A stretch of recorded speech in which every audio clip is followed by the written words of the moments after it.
Hello, welcome to Garibaldi Red. I'm excited to be joined by a European Cup winner, a league champion, an Anglo-Italian Cup winner, a man who should have been a UEFA Cup finalist, and only one of the players made more appearances for Nottingham Forest in the history of the club.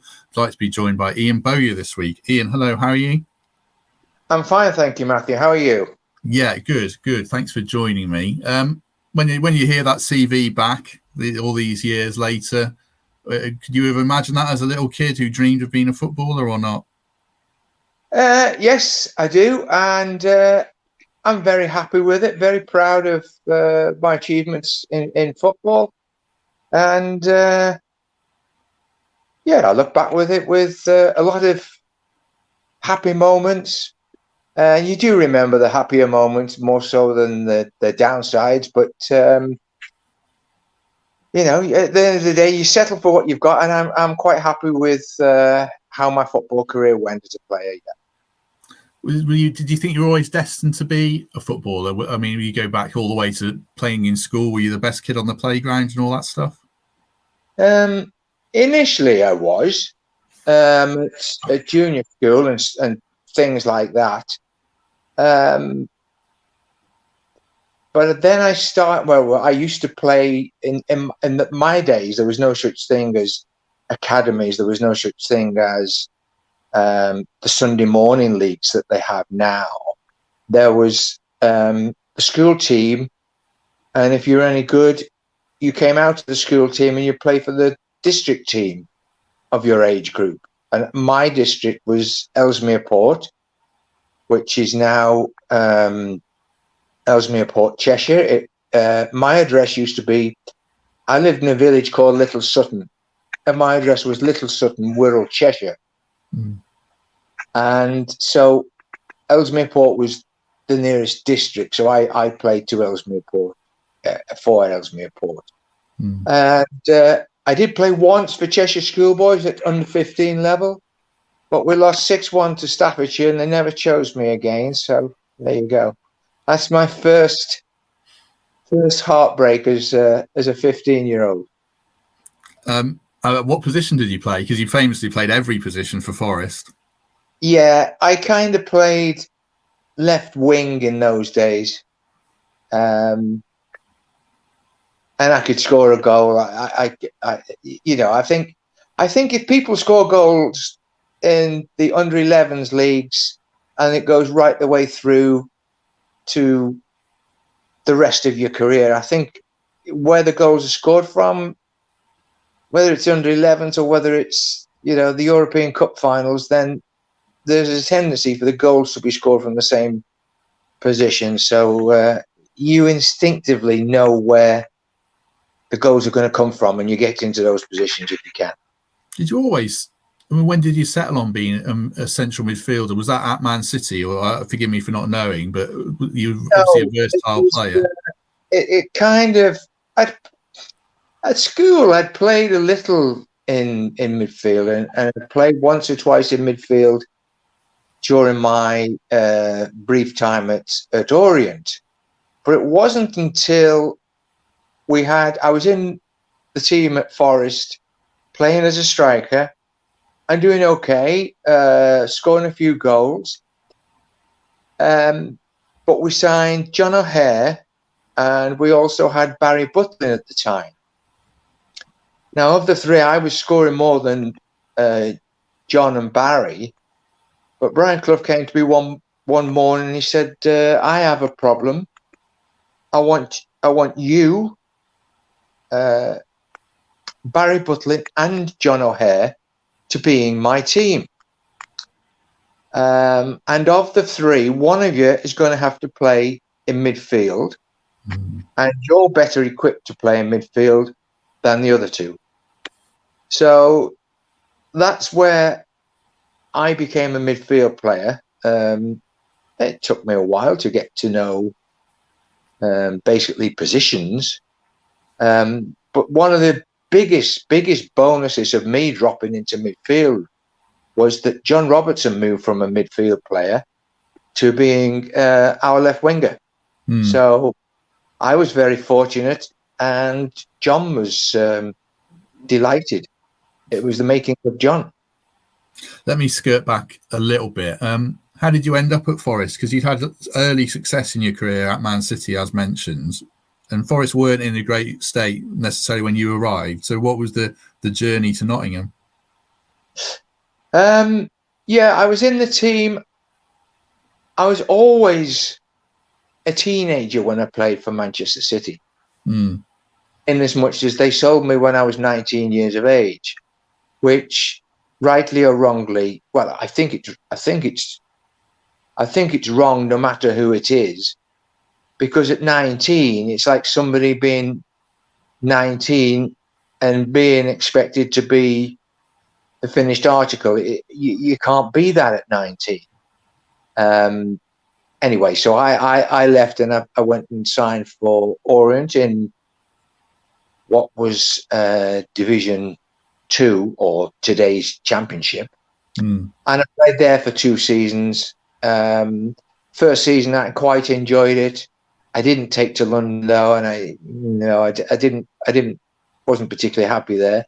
My second season didn't go so well for me personally, and when Dave Mackay was the manager of Forest, and I got the opportunity to come out of London to join Nottingham Forest, I couldn't get there quick enough. I jumped at it. So that's really how I got to Nottingham in the first place, for October 1973. So it's nearly 50 years, yeah. So you had a spell, I know it was a very short spell under Dave Mackay, and then a longer spell under Alan Brown. What were your early days at the club like before we get to the Brian Clough years? Well, the club, before I got there, had been relegated. Yeah. So the club was kind of, it was split in two between experienced players that had played in the old First Division and been relegated, the likes of Neil Martin, John Winfield, Peter Hindley, Sammy Chapman, Paul Richardson, and a younger element, which was John Robertson, Martin O'Neill, Liam O'Kane. Yeah, he'd played in the First Division as well. So it was kind of, you were in one of the camps. You were the experienced lads, kind of moaning about the glory days that you just lost, or you were the young ones desperately fighting to get into the first team. So I was kind of in between the two. But talking to you, I'd like to say I was one of the younger ones. What was it like then when Brian Clough came in? It must have been like a bit of a frenzy, I guess, because of what he'd done in the game coming to Forest. What was it like inside the dressing room? Well, you just knew that something was going to change. He'd had that kind of profile that we hadn't experienced before as players. And he didn't waste any time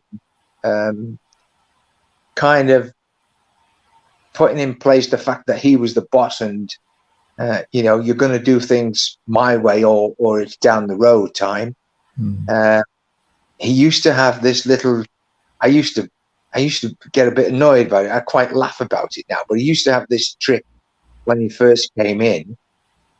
And you'd see him in the morning in the corridor by the dressing room, and you'd say, "Morning, Gaffer," and you get no response. And then the next morning, you wouldn't say, "Morning, Gaffer," and he would say, "Are you ignoring me?" So you were kind of, you were always on your toes. You didn't know what he was going to do next. I mean, no, I mean, it was great times. We thought at the time that we were pretty serious about football, but he took us to a different level of the way you saw football and the way you went about. I'm sure we were all became 10% more professional overnight. I think I've asked a lot of the players from your team the same question, but I don't know if you do an impression. What was do you recall your first meeting? Oh, I remember my first meeting with Brian Clough because I very, very rarely got injured. And I was injured the day he came to the club, and I was in the treatment room, lying on a medical bed. And he came in and said, "Right, is this where the sick, the lame, and the lazy hang out, is it?" Because I have to say that there are an awful lot of players that are quite happy to be in the treatment room, especially those that aren't playing particularly well. It can be the safety zone for players of low confidence. But I know I was surprised at how tall or how physical presence he had. Yeah, and he just grabbed you. He just got you from day one. You just, wherever he said, you listened to. Whether you agreed with it was something else. But eventually we got to the stage where everybody just agreed with what he said, because it was 100% correct. Did you ever challenge him? I spoke to Martin O'Neill on this not long ago when he had his book out, and I think he had not a confrontational relationship with him, but he was willing to step up to him. Did you ever challenge the manager or not? Well, I didn't have a choice. When he first came in January of 75, my contract finished in June of 75. Although they offered me a new contract, Forest, actually the terms of it, the collective value of my contract was less than the previous contract. Surprise, surprise. And so I wrote off to the PFA, which is our union, and said, I don't think this is correct, that they're trying to offer me a smaller salary than I had previous contract. So the PFA agreed with me, and via the Football League, I was actually granted a free transfer from Forest in 1975. And Forest, i.e. Brian Clough, appealed against it. And we went down to a tribunal at Lancaster Gate. And I was represented by a lad called Derek Dugan, who was a very, very famous player for Wolverhampton, Northern Ireland International, and he was the chairman or the players' representative of the PFA. So there we are, one afternoon in London. I go down on the train with the club secretary, Ken Smales. Very polite with each other we were, although when we get to the tribunal, we're on different sides, obviously. Brian turns up in the famous green shirt in the middle of London with all these taxi drivers shouting at Cloughie, and to the effect of, "Cloughie, where's your dugout? Can't you find your dugout?" So he wasn't really dressed for the occasion to be sat in with some of these FA dignitaries. And so I did challenge him in a backward way with the assistance of the PFA, and we actually agreed a contract without. Well, we went into the tribunal, but when we went into the tribunal, all we did was tell the tribunal that we'd actually agreed a contract. But he used to remind me of it. He used to say, "You took me to London on a tribunal." So I used to say, "No, no, Gaffer, you took me because Forest appealed against the decision. So I didn't take you, you took me."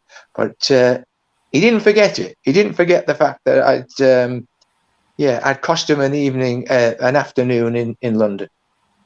Did you have any other clubs lined up? I just wonder how different your career might have been. It sounds like a crossroads moment.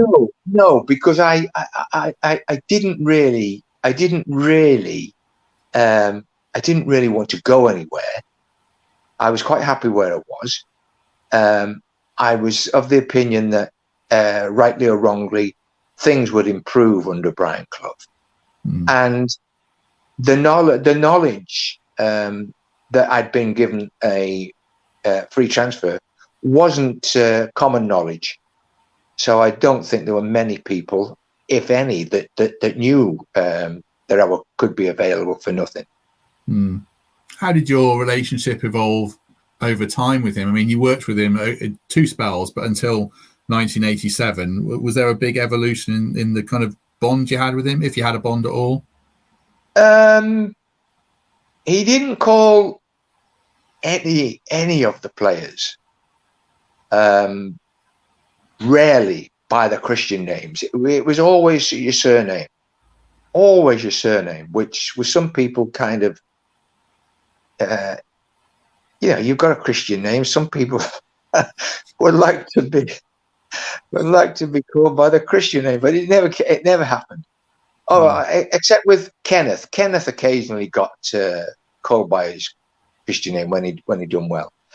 But I was just the same as everybody else. We were very much players. He was very much the manager. There was no friendship, I don't see, with even the players he'd had before, John McGovern, John O'Hare. There may be a little bit more respect for them because he'd known them longer.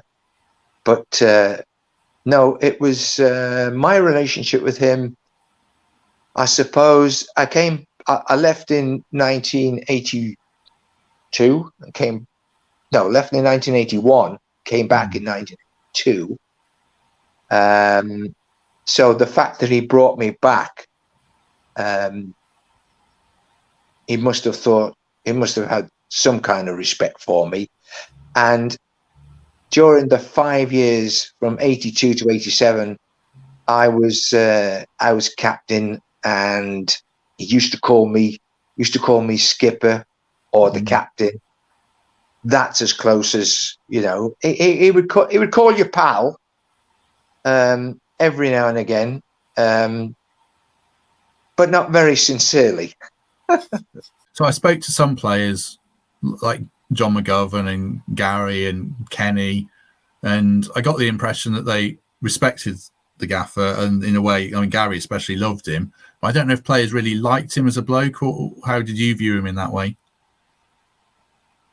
I always thought that as a bloke, he was the kind of bloke you could have been a friend of his, because he could be quite funny. Generally at your expense.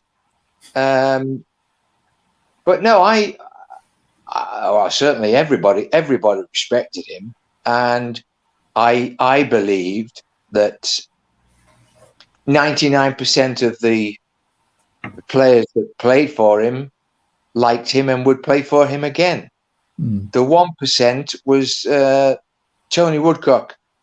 Tony Woodcock, when Brian Clough first came to the club, was the youngest lad in the squad, and as such got some of the rubbish jobs to do. And one of the rubbish jobs, before Brian Clough's very first game away at Tottenham in the FA Cup, he asked Tony Woodcock to clean his shoes for him, and Tony wasn't particularly happy that he had to clean Brian's shoes, but there you go. Yeah, so no, I honestly think that with the passing of time, you look back and you think he was good company. He could be funny, but when it came to the actual business side of the job, the man was ruthless. I just want to go back to 1977-78. Obviously, you win the league. You sign the great players like Shilton comes in, and you have this incredible season. Did you personally feel ready to go back to the first division? Did you think you could perform as well as you did? Well, I hadn't played. So it's 77. I hadn't played in the first division for 6 years. The last time I played in the first division, I was a teenager. So now I'm 25 years of age, certainly stronger, wiser, and if I wasn't going to be up to it now, then I don't think I would ever have been up for it. So I looked at it as being a brilliant opportunity to get myself back and playing at the highest level. So I think the feeling amongst the players was that lots of us had a sniff of it, some more successfully than others, and but we were united in as much that we were going to give it our best to see how good we were, and well, the rest is history, isn't it? We did okay, didn't we? You certainly did. When did you start to believe? When did you start to believe you were going to win the league, and when did you start to believe the following season you could win the European Cup? Well, our first game was Everton away the year we won the league, and we won the game 3-1. And believe it or not, into our dressing room this is gold dust. Into our dressing room after the match came the great Bill Shankly. Oh wow, yeah. And he's having a word with Brian Clough, obviously. And I overheard him say to Brian, "You can win it. If you're in it, you can win it." This is one game into the season. Yeah. But he's saying to Brian, "If you're in it, you can win it." And you kind of think, oh well, if the great man thinks we got a chance, and then but it wasn't really the game that strengthened everybody's resolve to think that we could win it. Was we won 4-0 away at Old Trafford in December. December of '77. That was the one game that you thought we must have a chance here. Everybody kept talking about the bubble. Our bubble was going to burst, but it never did. And then you get to the stage where we were always 4 or 5 points ahead. Bearing in mind, it was 2 points for a win in those days. We weren't losing games. Excuse me. So we always had effectively 2 games start on Liverpool. Everton did come into the picture for a while, but no, we managed to win it and win it comfortably in the end. When did you start to believe you'd win the European Cup? Was it the Liverpool game? Was it that early? They were the reigning champions, so as such, you think they're the best team in it. The moment we knock them out, does that make us the best team in it? We don't know, but it says you shouldn't be a million miles off. So we took a great deal of confidence from knocking Liverpool out. Yeah, that really put it in our minds that, you know, we've got a big chance here. I bet you haven't done an interview for years and years. I've been asked about Cologne and those goals. Is that career highlight for you beyond actually winning the finals and lifting trophies? Is that the best moment for you? I think so. Simply of what the goal meant. I mean, you know, everybody had near enough given up on us, except for the people of Nottingham. So to score the goal that won the game, that took us to the first European final. Of course, if you don't get to the first European final, there would never have been a second European final. So it was what followed on that made the goal so very, very important. So that on certainly as my time at Forest, that was the highlight. Thank goodness I didn't score an own goal in the game, and had to live with that all the years. Can you imagine that? The highlight of your career, scoring an own goal in the semi-final of the European Cup. Oh my God, that would be terrible. So, yeah, it was just happy times, everybody about the city, people working in the big factories, the Dijon players, the rally factories. The production was going up in these places. If you're happy and you're doing okay, then you're going to produce football or making cycles at rallies. Was there an immediate appreciation for you as a 26-year-old when you lifted that first European Cup that it was a life-changing moment?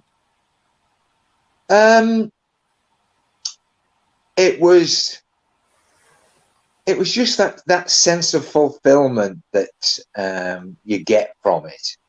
That, okay, that's it, and that is as high as you can go in terms of club football. Okay, there's the World Cup and the rest of it for international players, but I was never in there.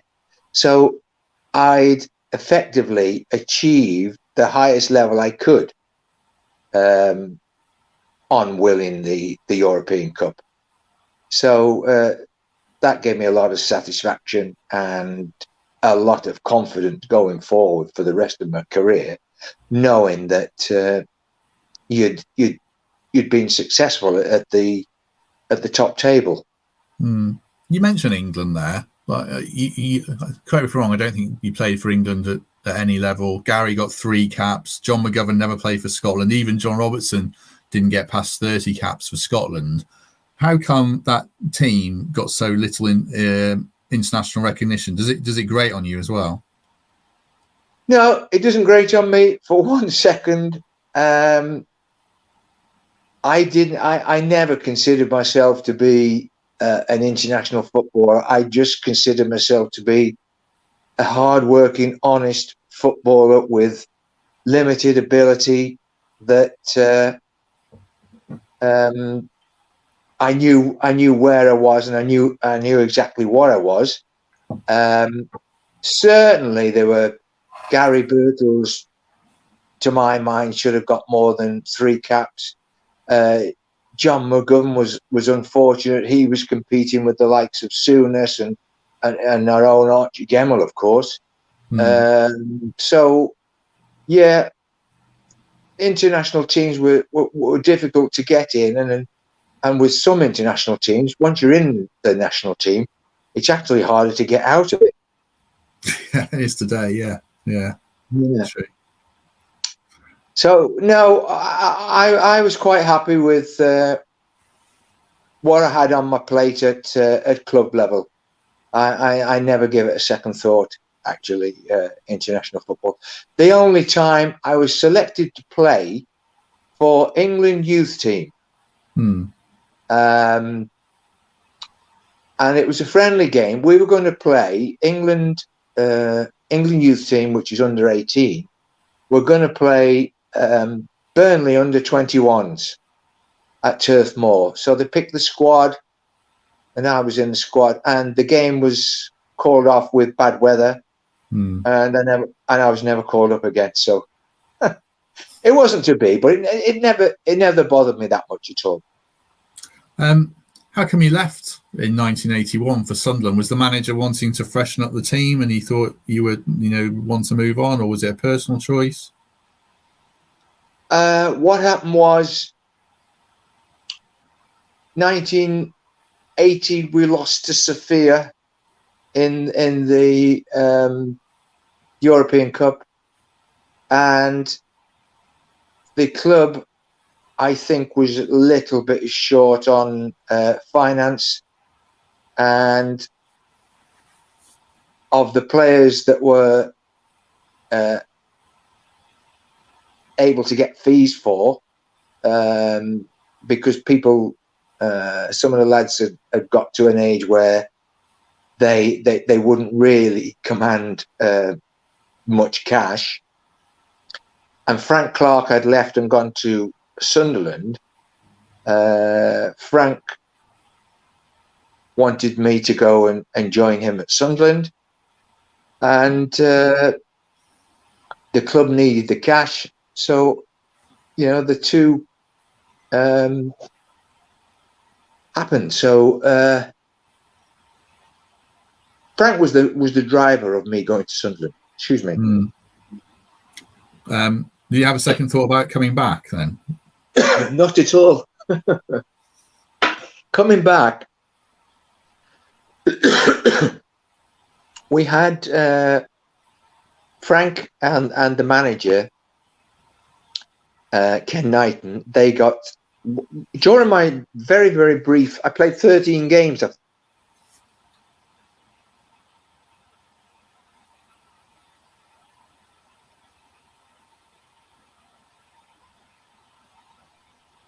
Oh, there we go.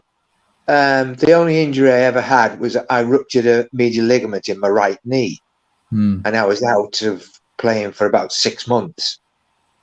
During that time, Frank and Ken Knighton were sacked, and Alan Durban became the manager.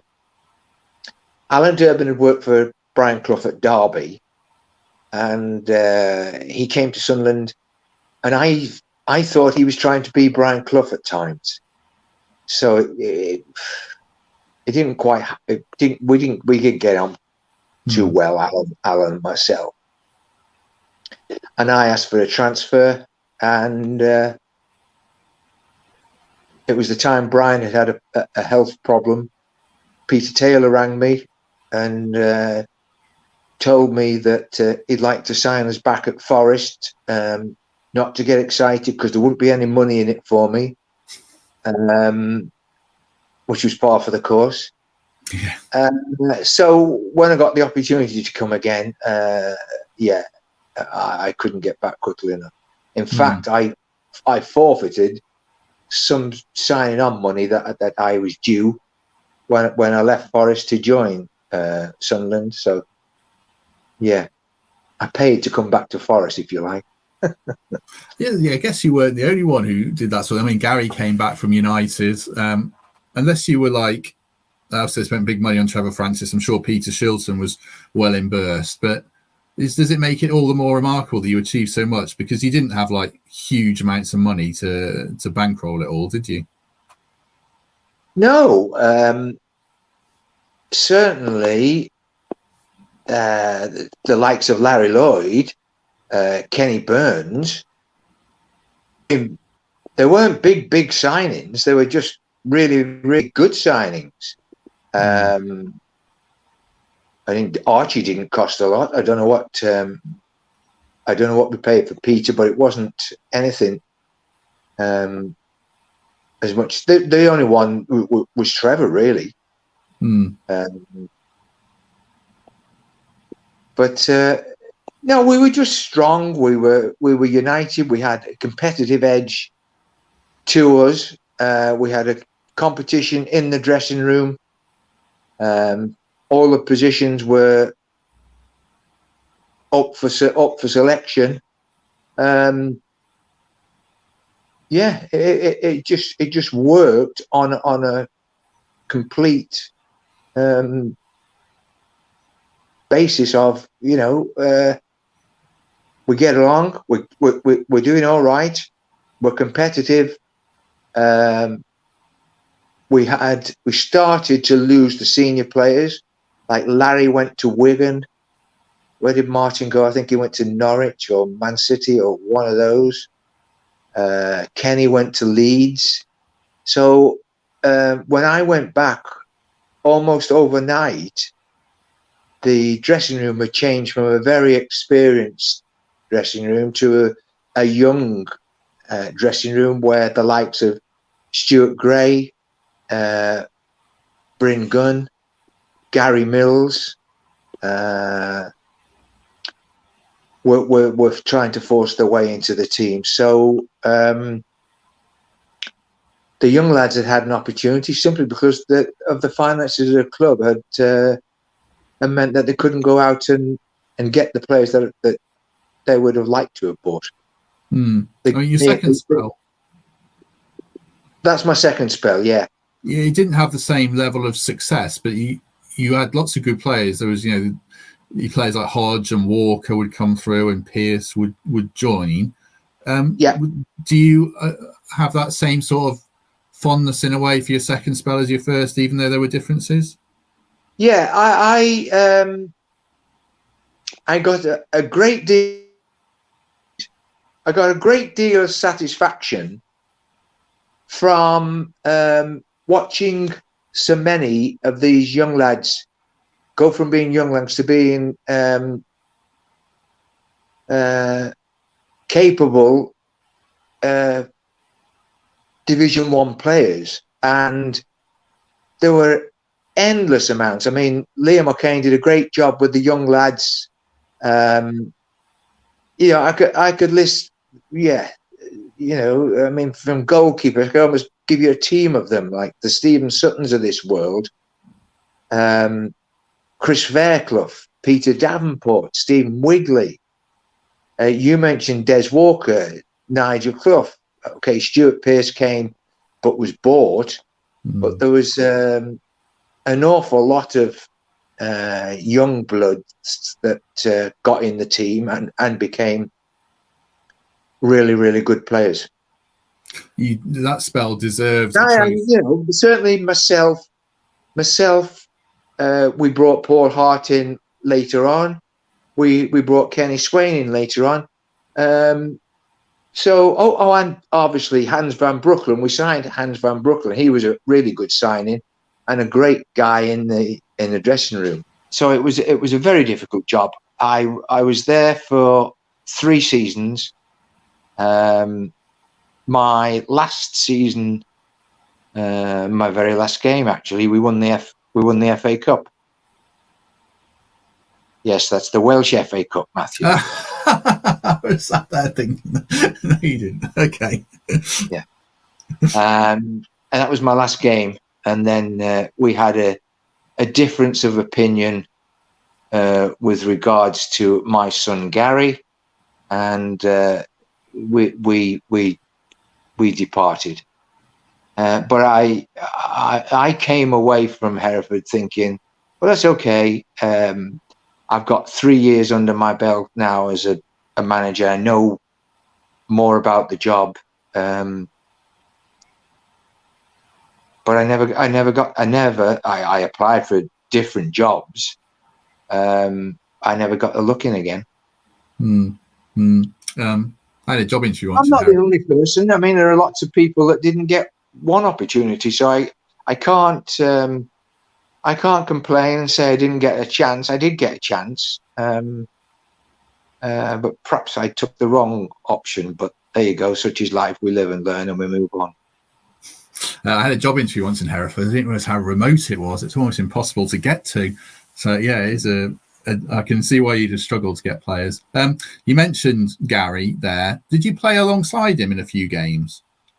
2, I think. Okay. The only 2 I remember. You have to remember, I was picking the team, Matthew. Yeah. So no, we were short. We had lots of injuries towards the end of the be April of 1990, and we had lots of injuries. And Gary was a non-contract player which effectively means he's an amateur player at Hereford. And he made his debut against Scunthorpe, I think it was, and I was substituting the game, and we were losing 2-0. I made a great substitution. The manager made a great substitution and brought me on, and Gary scored a goal to make it 2-1, and we actually drew the game 2 each. So we did play in the same team together. which was the first time since, I think it was David Hurd and his father. It's not been done since, and that was 1990. But it's not a common thing. And the second occasion, I think was away at Aldershot. Obviously, the same season. Gary started, and I came on as a sub. So I think it was twice we played in the same team. But I was always better than him. How did you end up back at Forest in 2002? Would it have been with Paul Hart? How did that come about? 2001, summer of 2000. July 2001, I think. Well, I'd been with Trevor Francis at Birmingham, and we'd managed to get into the playoffs 3 years on the trot at Birmingham. So the May of 2001, 2000, and 1999, we'd been in 3 playoffs, and we'd never got past the first stage of the playoffs. So we didn't even get to the playoff final. And I think the club at Birmingham had. I just got the feeling that they wanted to change something round, and it was easier to change the coaches. They were never going to get rid of Trevor because he is Mr. Birmingham City. So they swapped the coaches around. I kind of was asked to take the reserves, which I didn't particularly like, having been with the first team for the 3 years that they made the playoffs. So when I got the opportunity, Paul Hart asked me to join him at Forest. I was only too happy to get back.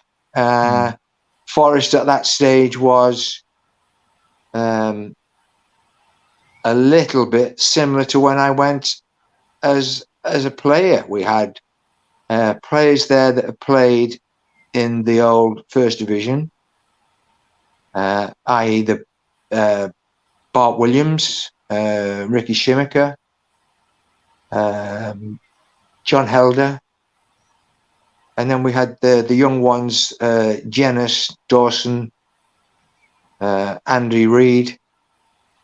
So it was a question of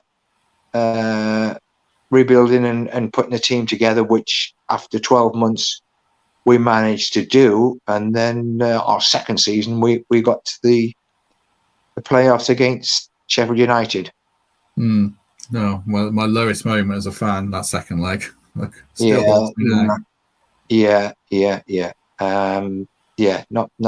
particularly nice.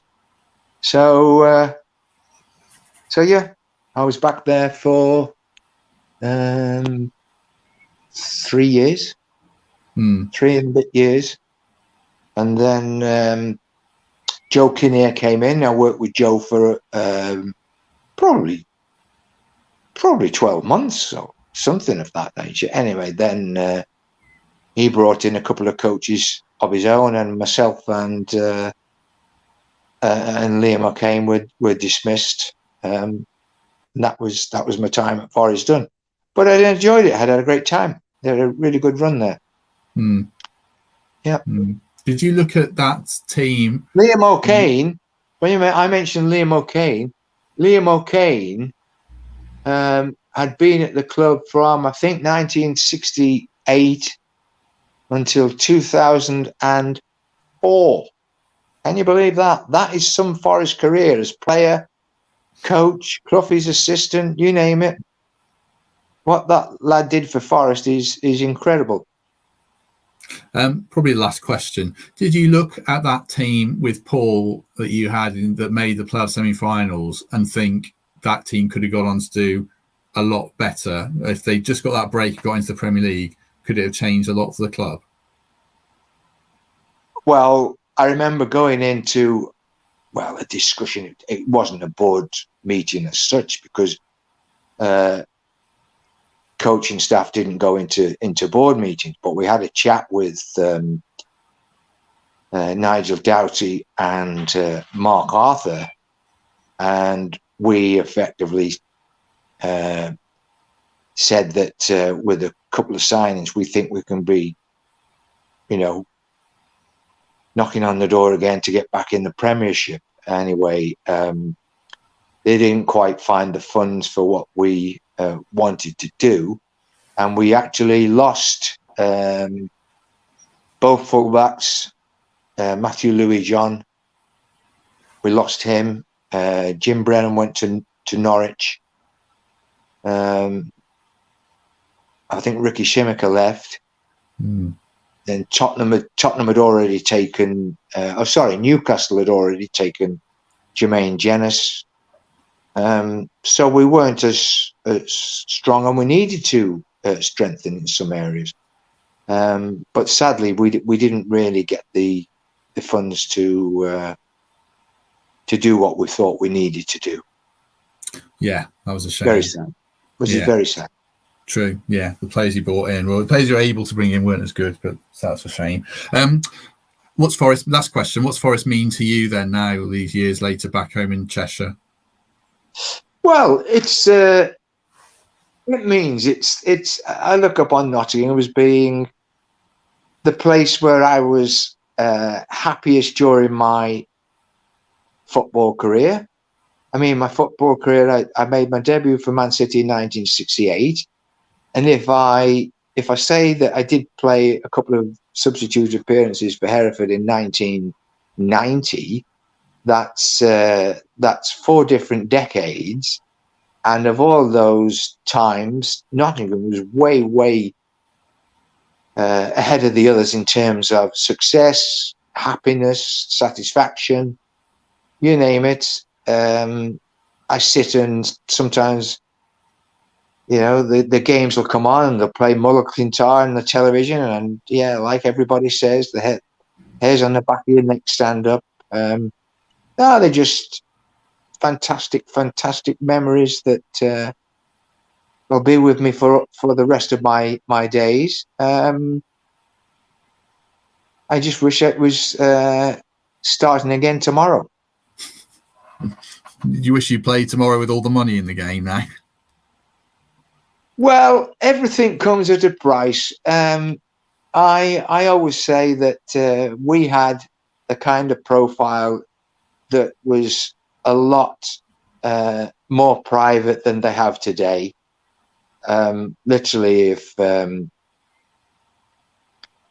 football player does anything that he shouldn't do nowadays, everybody knows about it. Whereas nowadays, you could be looked after a little bit. So everything comes at a price. But I wouldn't mind a 6-month playing career now. True. 6 months would be enough, I think. Yeah. One day in Saudi Arabia, you'd be set for life. Yeah, true. Right.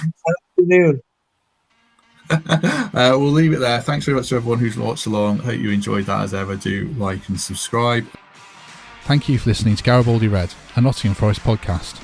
If you enjoyed today's episode, then please let us know. We love hearing your feedback. We'll be back soon with another episode. Thanks for listening.